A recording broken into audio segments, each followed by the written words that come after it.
Oi, galerinha, tudo bem com vocês? Nesses novos vídeos que vamos prestar por diante, falaremos de um assunto muito importante para todos nós, que é a alimentação irregular e a obesidade. Pois é, pessoal, o objetivo desse bate-papo é falar sobre a obesidade e as consequências disso, né? Doenças como hipertensão, diabetes, problemas cardiovasculares. Então, a gente precisa voltar um pouquinho no tempo e comentar sobre essa transformação na nossa alimentação. Se a gente parar para pensar, pessoal, alguns anos atrás, as pessoas tinham uma alimentação muito mais limpa, vamos dizer assim. Por quê? Um consumo muito menor de açúcar, de carboidrato. Era comum que as pessoas plantassem o que elas consumiam. Então, frutas e legumes sem agrotóxicos, além também de gasto calórico maior. As mulheres lavavam roupa nos rios, não tinha santa máquina de lavar, né? Os homens faziam trabalhos braçais, então exigia um gasto calórico maior. O que aconteceu? O mundo foi passando por um processo de evolução, modernização, urbanização, industrialização. Isso vai atingir vários aspectos aí da sociedade, inclusive na alimentação.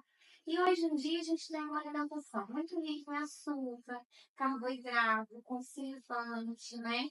Além de também termos nos tornado mais sedentários. A gente não lava mais roupa no Rio, né, gente? Ninguém lava mais roupa no Rio. A gente tem a máquina de lavar, ou seja, nas nossas atividades diárias, assim como também na possibilidade de tirar um tempinho do dia para fazer uma atividade física. Conforme a gente já conversou, hoje a nossa sociedade ela precisa ser muito produtiva, então precisa trabalhar longas horas. E isso, consequentemente, nos impede de tirar um momento do dia para fazer atividade física. Em consequência disso, existe um aumento dos casos de obesidade. Segundo o Atlas Mundial de Obesidade, Alessandra, existe uma projeção para que agora, em 2025, o Brasil tenha 31% dos adultos brasileiros obesos. É um caso bem alarmante. Sim, Marcelo. E partindo desse pressuposto da questão da alimentação e dessa revolução alimentar que você tem falado, me lembrei agora da Segunda Guerra Mundial, né? Porque, findada a Segunda Guerra Mundial, fixou-se no mundo uma frase muito importante que provavelmente você já deve ter escutado, que é o American Way of Life, que é o estilo americano de vida, que justamente fazia com que as pessoas se tornassem muito consumistas. O Brasil, naquela época, estava ainda em processo de modernização, e aí ele se baseava, né, na Europa, tanto em questão social, quanto em questão econômica, mas também, né, todas as possibilidades de atenção. E nessa atenção, né, veio também o consumo alimentar, chegando aos fast foods. Nós não podemos esquecer que as crianças são as que mais consomem os fast foods, né? E aí, Marcela, tem toda uma questão de publicidade e propaganda, né, envolvida nessa situação, porque a criança vai se envolver com essa questão do fast food pela publicidade e propaganda exagerada, né? Alessandra, esse cuidado com a alimentação infantil ele é tão importante que hoje a gente tem o PNAE, que é o Programa Nacional de Alimentação Escolar. Eu acho fantástico esse programa, porque ele quer trazer para as escolas a ideia de alimentação saudável. Então, hoje, as merendas dos colégios públicos, eles são totalmente balanceados.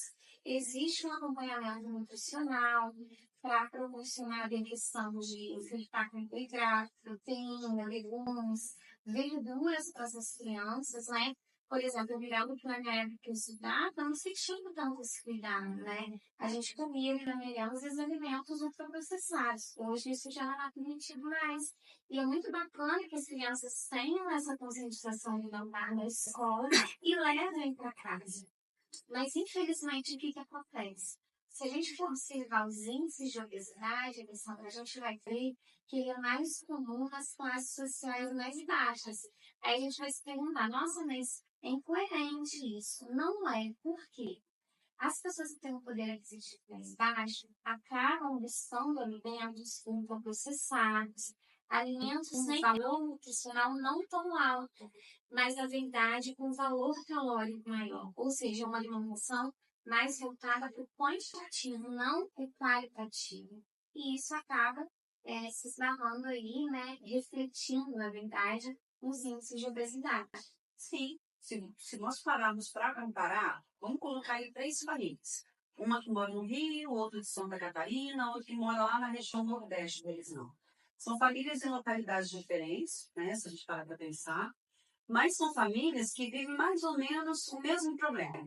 O primeiro, por exemplo, é uma criança com seletividade alimentar, isso significa que não vai comer de tudo, como a mãe acaba tendo que acordar bem mais cedo, de madrugada, dar trabalho o dia todo. Então, ela cozinha lá alguma coisa para ele, um salgadinho frito, que é mais ou menos o que ele come. E ele só vai se alimentar novamente na hora do almoço. Só que quantas horas ele vai ficar sem comer? Uma segunda, que já mora, por exemplo, em Santa Catarina, já tem um estudo um pouco mais aprofundado, já tem uma condição financeira um pouco melhor. Ela vai dar o quê? Um suco de laranja, uma fruta para a filha. Claro que não tem como controlar o que ela vai comer fora de casa, né? Mas levando em consideração o PNAE, se ela vai para a escola, então a mãe tem certeza que ela vai se alimentar da melhor maneira possível, né? E aí tem o terceiro, por exemplo, que não come nada. Então, como fazer para que essas crianças possam se alimentar de forma adequada, né, coerente com o padrão de vida de cada um, levando em consideração a correria do dia a dia, a questão, né, das horas de trabalhadas, ainda tem o cansaço, porque é fácil. O alimento ultraprocessado é fácil, é muito mais fácil, né, do que o in natura, se a gente parar para pensar. Alessandra, é tão importante essa reflexão sobre a alimentação infantil que hoje a gente vê muitas campanhas para motivar o aleitamento materno, né? Hoje acredita-se que as crianças que se alimentam nas mães, elas têm 25% menos de chances de desenvolver obesidade infantil. Então, esse cuidado é muito importante, assim como também o processo de introdução alimentar das crianças. Hoje, os pediatras eles recomendam que as crianças não comam sal até 1 ano de idade, não sejam certificados açúcar antes dos 2 anos de idade. Então, é comum que às vezes as pessoas falam assim: ah, isso é bobeira, eu comi açúcar quando era criança, não aconteceu nada. O que é isso? É um estudo, eles estão fazendo uma projeção a longo prazo, para que lá na frente, na vida adulta dessa criança, uma ação de prevenção contra uma diabetes, contra uma hipertensão e uma obesidade. Então, precisa ser muito cuidado com esse processo de introdução alimentar das crianças. E não só a questão do processo, mas levando em consideração o aleitamento materno, tem toda uma questão emocional envolvida, né, Marcela? Com certeza. Porque essa ligação da mãe com o filho, o primeiro toque, né? E se você for parar para ler, tem toda uma questão de quando acaba de sair da barriguinha lá da mãe e vai pro colo. Isso é o nosso último vídeo, isso vai voltar para assistir. E aí vai pro colo da mãe, tem um contato pele a pele. É tudo uma questão emocional, né? Que também pode ser levado para a questão alimentar. Dentro dessa questão emocional, eu cito o filme A Baleia, que é muito bom, que fala sobre um homem emocionalmente abalado pela perda do companheiro e desconta no alimento. Toda a sua frustração e toda a sua tristeza, né? Porque também tem toda uma questão relacionada com a filha não aceita a questão dele, de ter abandonado a família. Então, assim, é um filme super interessante para entrar nessa questão emocional e também como funciona o nosso cérebro aliado ao nosso organismo, como que cada pessoa lida com essa questão, né?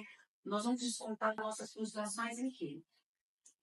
Ótima indicação para a pessoa já assistir esse filme, é emocionante. Alessandra, eu deixo aqui também de indicação um programa que eu particularmente adoro. E como a gente está falando, se alimentar também é um prazer, né? Também libera hormônios, né, de felicidade. E esse programa se chama Quilos Mortais. Basicamente, para quem não conhece, conta história, né, de pessoas americanas que vivem com obesidade mórbida e tem um médico que se propõe a ajudá-las, sabe, nesse processo de emagrecimento. A princípio, ele passa uma dieta para essas pessoas, encaminha essas pessoas para o psicólogo, até que essas pessoas tenham condição de passar por uma bariátrica para aumentar ainda mais a possibilidade de chances de emagrecimento. O que mais me chama a atenção nesse programa, que me faz não perder nenhum episódio, é o fato não só deles comentarem sobre a perda de peso, mas eles linkarem isso à questão das relações sociais. Quando a gente vê a história dos pacientes, a gente vê que muitos deles estão com algum distúrbio de relações sociais. Na maioria dos casos, nas suas primeiras instituições sociais, que é a família, né? Dentro da sociologia, a gente chama a família de instituição social primária. Então, é ali que a gente vai criar os nossos laços, a gente vai ter uma ideia de valor, de moral, do que é certo, do que é errado. Então, quando existe algum descompasso ali, isso pode refletir lá na vida adulta. Então, muitos desses pacientes viveram uma situação de agressão, de violência, de abandono, e buscaram na comida um refúgio diante dessa situação. É por isso que o doutor ele indica para os pacientes do psicólogo, porque não é só tratar a obesidade, se o problema lá atrás não for curado. E é muito bacana, eu acho que assim, conversa muito com o nosso tema e traz aí boas referências também. Uma outra dica que eu deixo para todo mundo é um documentário de 2012, que na verdade o assunto é muito atual, que se chama Mundo Além do Peso. São crianças que moram em grandes sertões, bem afastados dos grandes centros, e essas crianças vão se alimentar do que elas escolherem. Só para você ter uma ideia, elas não sabem a diferença dos legumes, elas não sabem o que são legumes, mas elas conhecem os alimentos ultraprocessados só de colocar as mãos. Então você tem criança lá de 8, 10, 12 anos já tem a diabetes tipo 2, que é uma das doenças, né, a forma de tratar é muito agressiva. Isso significa que nós temos esse parecer na sociedade sobre a questão emocional, porque a criança também tem essa relação familiar, como você bem disse, mas também tem a relação com os outros lá de fora de casa. Mas não como, porque essa questão primária, a família é o suporte que todos nós precisamos. Com certeza. Eu deixo aqui para vocês a frase do Platão: o importante não é viver, mas viver bem. Veja só, quando Platão, lá na filosofia antiga, ele já falava da importância de você exercitar a mente, mas também exercitar o corpo, né? Então, é a gente aplicar isso na nossa vida. Como eu quero viver, né? Em vários aspectos da nossa vida, mas no assunto de hoje, a gente aplicar isso na nossa saúde. Sim.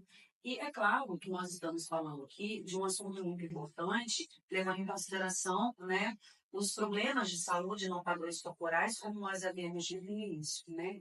Mas levando em consideração também que a geração Z busca um status, busca, né, uma acomodação na tecnologia, que é o que nós também buscamos, porque a tecnologia faz parte da nossa vida. Existem muitos jovens que já estão buscando o padrão corporal. Claro que a gente não está falando sobre isso, mas exercitam-se, comem adequadamente por conta desses estados. É importante salientar isso na sociedade hoje em dia também, levando em consideração que nós estamos falando de um assunto relacionado à alimentação irregular. Então, Marcelo, ficamos por aqui e esperamos você para o próximo. Deixe o seu like, compartilhe com seus amigos e seja nosso seguidor. Tchau!